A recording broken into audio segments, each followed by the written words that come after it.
Hola, ¿qué tal, amigos de Poder Lectura? ¿Cómo están? El día de hoy vamos a conversar, vamos a narrar y analizar un gran relato de este autor ruso, León Tolstoy. El cuento se llama ¿Cuánta tierra necesita un hombre? Y nos habla sobre la avaricia y la codicia del ser humano. Justamente me encuentro acá con Mitchell para poder conversar sobre ese relato. El personaje principal es Pajón. Es un campesino ruso que su ambición lo lleva a querer desear más tierras de las que ya tiene.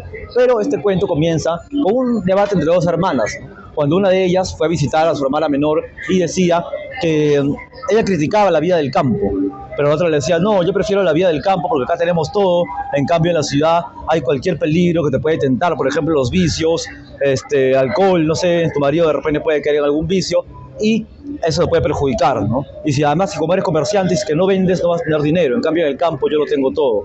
Y en ese momento, Pajón, que estaba escuchando la conversación de su esposa con su hermana, dice, es verdad, acá en el campo tenemos todo. Solamente el único problema es que no tenemos tantas tierras. Si tuviéramos más tierra, toda la tierra que quisiésemos, no temeríamos ni siquiera al mismo diablo.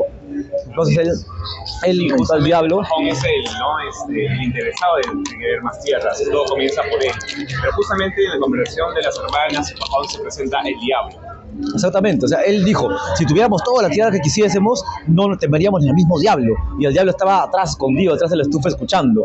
Y él dijo, ya, ¿quieres muchas tierras? Está bien, te voy a dar toda la tierra que tú quieres, te voy a dar mucha tierra para después apoderarme de ti. Y es así como él empezó a buscar en varias parcelas, en varios lugares, tierras, hasta que llegó a la tierra de los bashkirios, que vendían tierra a un porcentaje muy barato.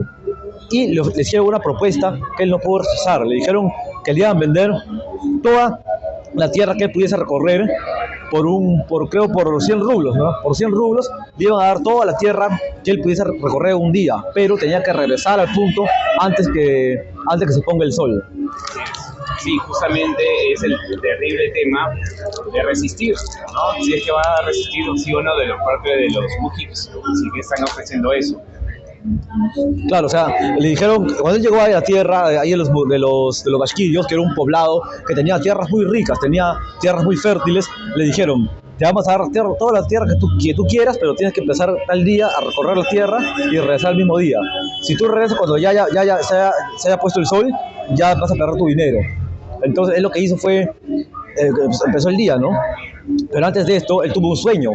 Él cuando estaba descansando ese mismo día, ahí en el campamento de los bashkirios, él soñó que alguien se reía, ¿no? Él se levantó y vio que alguien se reía y se agarraba la barriga. Y esa persona vio que era la autoridad local de ahí de los bashkirios, pero cuando lo miró bien, vio que no era él, sino era uno de los campesinos que le había ofrecido el terreno. Y después vio que no era él, se dio cuenta que era el diablo, el mismo diablo en persona, le vio los cuernos y las patas de macho cabrío. Y después vio un hombre tirado en el suelo que yacía muerto. Y cuando él se acercó a ver quién era el mismo. Sí, fue un sueño, ¿no? Horrible sueño, ¿no? El final es terrible. Entonces, el tema está pues en que él comienza a recorrer, ¿no? Para ganarse las tierras. Comienza a recorrer, ya después se levantó del sueño, comienza a correr, pero cuando se da cuenta ya era hora del almuerzo y tenía hambre. Entonces tenía hambre, pero como no quería perder tiempo, solo tenía un pan y una botella de agua, tomó su agüita, comió su pan, se sentó a descansar un ratito y siguió recorriendo. Pero conforme pasaba el tiempo, se sentía muy cansado, ya le flaqueaban las piernas, no podía ni caminar. Entonces cuando vio que volteó y veía recontra lejos donde estaban los bashkirios, que estaban en un cerro subidos, cuando ya no podía, lo veía demasiado lejos como hormigas, volteó y empezó a regresar, pero ya su corazón no le daba la fuerza, muy cansado estaba, y cuando estaba ya a punto de llegar, vio que el sol ya había desaparecido. Entonces él estaba a punto de pararse, pero en ese momento los bashkirios le hacían barra, le hacían silbidos y lo alentaban a seguir. Entonces él se percató que el sol no estaba en el lugar de él, pero allá todavía seguía, todavía no había anochecido. Entonces empezó a correr con todas sus fuerzas y justamente en el momento que ya está a punto de llegar, ve a la autoridad local que estaba riendo con las manos en la barriga, riéndose. Entonces cae rendido, cae al suelo y con la mano llega a tocar la gorra donde había dejado su dinero. Pero ya en ese momento y le dijeron, oye, qué bien, qué buena cantidad de tierra que has ganado. Le dijeron, ¿cómo lo has hecho? Pero cuando se acercó su criado a verlo, el hombre yacía muerto en ese momento. Y al final ¿cómo es? Que necesitaba solo 1 metro cuadrado para poder Claro. vivir. Justamente acá está el final y le dieron esa cantidad de tierra. Este es un cuento, bueno, una colección de cuentos que costó ¿cuánto? 12 soles. Me costó 12 soles en la feria del libro, en la sí. feria de Lima. Dice, el criado fue corriendo para levantarlo, pero Pajón sangraba por la boca, había muerto. Los pasquirios chascaron sus lenguas para demostrar que sentían la muerte de Pajón. Su peón cavó una fosa de 3 arshines, la longitud aproximada del cadáver, y enterró a su amo. Eso es lo único que requería, una longitud aproximada del cadáver, una fosa de 3 arshines, o sea, terrible. Esa es la única tierra que él necesitaba, pero él había, por su ambición, por su codicia, se había arriesgado su vida, ¿no? Ya tenía suficiente tierra que había recorrido, sin embargo, arriesgó su vida. Bueno, aquí termina este relato.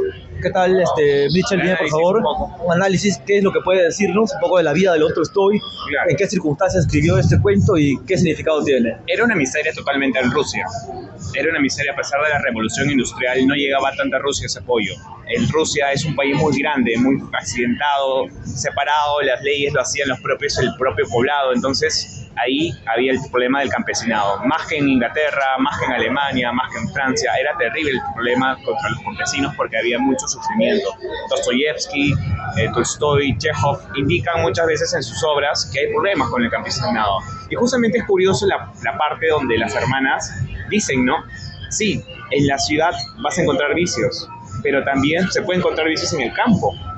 Porque cuando nacemos aquí, por lo menos en Perú, los campesinos también toman y tienen sus vicios. Entonces eso es muy falso, que no existen vicios en el campo. Bueno, comenzando por eso. Luego, justamente Tolstói, ¿por qué hace esta obra de Cuánta tierra necesita un hombre? Por su misma vida y por su misma filosofía de vida, ya que el hombre, luego de escribir justamente Guerra y Paz, ¿no? Guerra y Paz, la gran obra de Tolstói, sufre una decadencia espiritual y él dice, ¿para qué seguir viviendo? Entonces él se sumerge en la filosofía, en la literatura. Era más muy religioso, ¿no? También en el cristianismo. Se Tengo entendido que escribió libros también de tratados de cristianismo que influyeron Así incluso es. en Mahatma Gandhi y en Martin Sí, Luther King. intercambiaba cartas. Con Justamente eso se muestra en la tierra, en el libro El reino de Dios está en vosotros. Ahí lo indica las cartas de Gandhi, cómo se junta con otros cristianos que son anárquicos, o sea, no son fuera justamente de la iglesia ortodoxa. A pesar que Tolstói era de la familia aristocrática, o sea, era hijo de condes, era un hombre que había nacido en una familia de la nobleza rusa, tenía mucho dinero, pero él al final de su vida dejó todo esto por los pobres, ¿no? O sea, renunció a su fortuna, a su dinero para vivir una vida en la humildad y la sencillez. como Dios manda, ¿no? Conoce mucho la palabra de Dios también. Sí, justamente Tolstói al final de sus obras, al final de su vida, justamente él escribe cuentos para niños, ¿no? Escribe cuentos moralizantes, como ese cuento es moralizante pero está bellamente escrito. Según Joyce es el mejor cuento del mundo. Claro, Joyce dijo que es el mejor cuento jamás escrito, ¿no? De la historia de la literatura. Sobre todo lo pone por la estructura, la forma y el estilo en que lo cuenta. Y también el final, bonito, que de verdad es impactante, claro, ¿no? Para mí es un cuento perfecto, porque tiene un buen comienzo, una buena trama y un final que no hay nada más que decir, ¿no? Un final totalmente impactante, ¿no? Lo que recomiendo yo para poder entender, analizar esta obra es, bueno, siempre la historia de Rusia, la historia de la revolución industrial, justamente en el siglo XIX que está pasando este tipo de cosas. Tolstói es interesante no solo porque es un autor, pues, escritor literato, sino también filósofo de la vida. Su última obra es El camino de la vida, donde él reúne fragmentos de varios filósofos y él da a entender por qué la vida es valiosa y para qué hacer viviendo. O sea, para ser feliz, pero con buenas acciones. Él, si bien es cierto, fue cristiano, no apegado a la iglesia, pero fue un cristiano anarquista, ¿no? Él vivía justamente solo. Él hizo una escuela llamada Yasnaya Polaya y ahí atendía a los hijos de los campesinos para poder enseñarles a leer y entre otras cosas otras artes. Entonces, y es muy cierto, además, es muy cierto lo que narra acá este relato, porque es una lección de vida, no solamente para los cristianos, de repente, cualquier persona, si no eres ateo, eres agnóstico o no crees en una religión, pero es verdad que el hombre, por la codicia del hombre, mira, ya tenía bastante tierra y él le habían recomendado que él vaya a la tierra de los basquirios podía recorrer una cierta cantidad en un par de horas o en 3 horas y se quedaba con esa cantidad, pero él lamentablemente por más que quería por abarcar más, fue que lo perdió todo y hasta perdió la vida. Así, la figura del diablo es otro punto interesante que me interesa bastante. El tema es ahí en la decadencia espiritual. Es muy interesante ver cómo algunos escritores como Dostoyevsky, Tolstoy, Gogol son recontra cristianos. O sea, este es un cristiano imperante. Lo que quieren esos escritores es regresar a un cristianismo primitivo, a un cristianismo sano, lejos de las ilegalidades de la iglesia y los malos tratos de la iglesia a los pobladores, a la sociedad en general, ¿no? Bueno amigos, ha sido un cuento muy interesante, como les puedo comentar, y en este libro no solamente está este cuento, se encuentran otros relatos, como por ejemplo Lo que mueve a los hombres, o también Las tres preguntas. Después del baile también. Después del baile son cuentos muy interesantes y todos tienen de verdad una filosofía tremenda, una lección de vida para cualquier persona que lo lea y se da cuenta de la realidad que vive el mundo. Bueno, ha sido un gusto acá, otra vez más con Mitchell, y les recomiendo, como no, este libro, que como dije lo conseguí solamente a 12 soles en la feria. Editorial Vestas, editorial española, y es un precio muy módico. Y también próximamente quizá lea La muerte de Iván Ilich. Vamos a comentarlo, ¿no? Exactamente, una de las más grandes obras de León Tolstoy. ¿Y esta ¿cuánto te costó? Me costó solamente el precio de $29.90 y está en los kioscos. Está madura y está bellísimo. Léanlo. Bueno, gracias. Eso ha sido todo por hoy, gente. Hasta la próxima. Nos vemos. Gracias.